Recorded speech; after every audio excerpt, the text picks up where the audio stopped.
ეროვნულ ბიბლიოთეკაში ქართული საგალობლების ხელნაწერთა კრებულის პრეზენტაცია გაიმართა. ხელნაწერთა აღწერილობა და ანბანური კატალოგი წმინდა ფილიმონ მგალობელის და წმინდა ექვთიმე აღსარებლის სანოტო ხელნაწერის მიხედვით.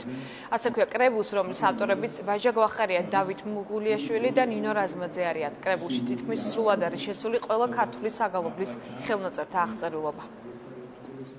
შესულია წმინდა ფილიმონ მგალობლის, ქორიძისა და ექვთიმე აღსარებლის კერესელიძის მიერ ნოტირებული საგალობლების, ეს 19 საუკუნის 80-იანი წლებიდან დაწყებულია ამ საგალობლების კრებულთა აღწერილობა და ანბანური კატალოგი.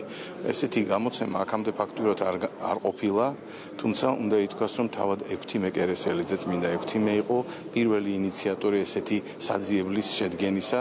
ეს არ არის ყველა ფართო მასისათვის საკითხავი წიგნი. ეს არის მართლაც ხელნაწერების 36 ხელნაწერი, 38 ხელნაწერი აღწერილი, მუსიკალური, ნოტა მართლაც გალობაა ჩვენი ჩაწერილი ნოტებზე. და ეს ხელნაწერები არის მე-19 საუკუნის მიწურულისა და მე-20 საუკუნის 40-იან წლებამდე მოდის.